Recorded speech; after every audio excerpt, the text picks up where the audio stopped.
So yun guys, naka-receive ako ng message from Metrobank na nag-mature ng aking time deposit. So ngayon mag-login tayo sa old apps ng Metrobank.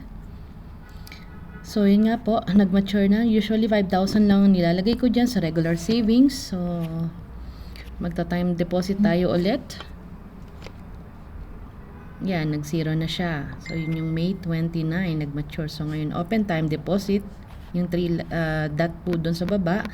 So enter natin yung amount na natin na i-reinvest natin sa time deposit. So may minus ko na yung 5,000 doon. So titiran ko lang siya na 5,000. So ganun.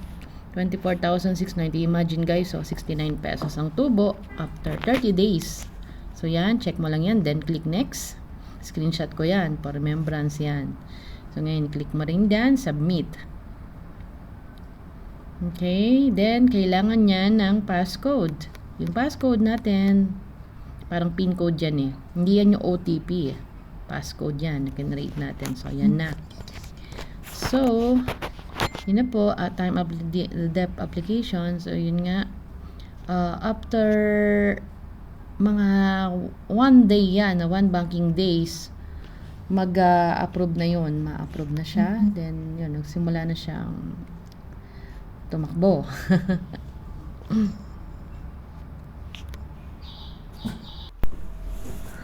So yan, inopen ko yung bagong apps.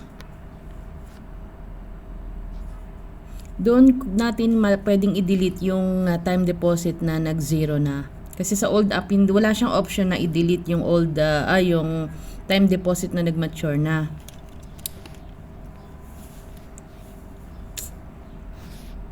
Okay, so dun sa 3 lines na yon, my accounts, yan. So yung nag-zero, i-click ko yon. Medyo mabagal lang guys. Pasensya na lang. So yon, i-click ko yon, yung arrow right na yon. Then doon merong sa settings yan, delete. Yan. So, kailangan uli ng passcode. So yun na guys, pwede kayo magtanong sa mga teller kung sakaling ka-open kayo ng account, kung paano yung pag-install ng online banking para makapag-open ng time deposit. So yun lang guys, sana nakatulong sa inyo. Salamat!